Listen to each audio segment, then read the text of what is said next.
Video کا آغاز ایک بہن کی پریشانی کے بعد اس کے مسئلے کا حل کیسے اسے ملا، کس وظیفے سے اس کی پریشانی دور ہوئی، اس کا ذکر کریں گے، پھر انشاءاللہ آگے چلیں گے اور آپ کا انشاءاللہ اس عمل پہ مزید آپ کا یقین پختہ ہوتا جائے گا جیسے جیسے آپ سنیں گے۔ بہن کہتی ہے کہ جس سے میری شادی ہوئی اس نے بڑی منتیں کر کے، بڑے جسے کہا جاتا ہے ترلے ڈال کے میرے گھر والوں کے پھر رشتہ لیا تھا، اور اس نے کہا تھا کہ اگر میں اس سے شادی نہ کروں تو وہ خود بھی کر لے گا۔ جب ہم دونوں کی شادی ہو گئی تو شروع میں تمام معاملات بالکل ٹھیک چلتے رہے، کسی قسم کی پریشانی نہیں تھی۔ اس انسان نے مجھے بے حد خوش رکھا، لیکن آہستہ آہستہ اس انسان کے رویے میں تبدیلی آتی گئی۔ وہ آہستہ آہستہ ایسا بدلتا گیا کہ میں بتا نہیں سکتی، چھوٹی چھوٹی بات پہ جھگڑا کرنا، اور سب سے بری بات اس کا مجھ پہ شک کرنا تھا۔ اگر میں ویسے بھی اپنا موبائل پکڑ لیتی تو وہ یہی مجھ پہ تہمت لگاتا کہ میں کسی اور سے بات کر رہی۔ میں نے آج تک اس انسان کے علاوہ کسی اور کے بارے میں سوچا بھی نہیں ہے، اور نہ میں ایسے گھرانے سے تعلق رکھتی، لیکن وہ جب بھی کوئی موقع ہوتا وہ انسان اب مجھے کسی صورت نہ بخشتا، اور اگر میں اس کا رویہ دیکھتی، اس کے معاملہ دیکھتی، تو وہ کئی لڑکیوں سے بات بھی کرتا، ان سے تعلق بھی رکھتا، اور ایسا میں نے اپنی آنکھوں سے دیکھا تھا۔ میں نے کئی اس کے میسیجز بھی پڑھے، لیکن میں نے کبھی ایسا نہیں سوچا کہ میں کسی اور سے بات کروں یا تعلق رکھوں۔ اور ایک سب سے بڑی بات کہ اس کی والدہ ہمارے گھر کو برباد کرنے میں سب سے اہم رول ادا کر رہی تھی۔ اگر میرا شوہر مجھ پہ کوئی ایسی تہمت لگاتا تو میری ساس اس پہ بے پناہ خوش ہوتی، اور وہ اس کا جہاں تک ہو سکتا وہ ساتھ بھی دیتی کہ شاید میں بالکل ان کے اندازے کے مطابق غلط ہوں۔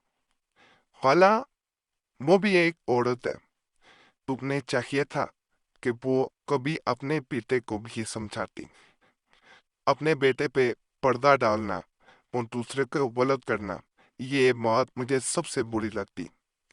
آہستہ آہستہ میرے شوہر مجھ سے ایسے بیہیو کرتے جیسے ان کا مجھ سے دل بڑھ گیا۔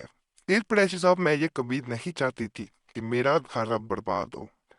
میں نے بہت سے لوگوں کے انٹرنیٹ پہ وظائف بھی دیکھے، تویزات بھی دیکھے، ان تویزات اور عملیات کو کیا بھی، لیکن مجھے کچھ فائدہ نہ مل رہا تھا۔ اسی دوران ایک دن آپ کے چینل پہ آئی، آپ نے مجھے ایک عمل بتایا اور مجھے ایک کتاب کا نام بھی بتایا کہ یہ عمل میں کشکولی عملیات سے دے رہا ہوں، اور یہ عام عمل نہیں ہے۔ اللہ کی ذات پہ یقین رکھ کے اس کتاب کے عمل کو آپ نے کرنا ہے۔ میں نے باخدا پریشر صاحب اللہ کی ذات پہ توکل رکھ کے آپ کا بتایا گیا عمل، جو کہ آپ نے کہا تھا کہ جمعرات یعنی مغرب کے بعد جمعہ شروع ہو جاتا ہے، تو آپ نے مغرب کے بعد یہ عمل شروع کر دینا ہے۔ رات کو سونے سے پہلے کیا جانے والا عمل تھا۔ میں نے جیسے ہی عمل مکمل کیا رات کو، اگلے 3 دن کے درمیان کی بات ہے، ان کے رویے میں آہستہ آہستہ مجھے تبدیلی نظر آنی شروع ہو گئی۔ ایک دن وہ میرے پاس آئے، انہوں نے مجھے پریشان دیکھا تو انہوں نے کہا میں تم سے محبت کرتا ہوں، تم پریشان بالکل نہ ہو۔ یہاں تک کہ انہوں نے اپنے پچھلے تمام معاملات پہ، اپنی تمام غلطیوں پہ مجھ سے معافی بھی مانگی۔ میں نے انہیں معاف کیا، اور اللہ نے میرا گھر ایک دفعہ جو کہ بالکل برباد ہونے کے قریب تھا دوبارہ آباد کر دیا۔ تو بہن کو میں نے سورہ نساء کا ایک ایسا عمل بتایا تھا جس کے بارے میں کہا جاتا ہے کہ جمعہ یعنی جمعرات کے بعد جمعے کے کسی بھی وقت، رات کو سوتے وقت اس کو ویسے جمعرات کے وقت کرنا بہتر ہوتا ہے،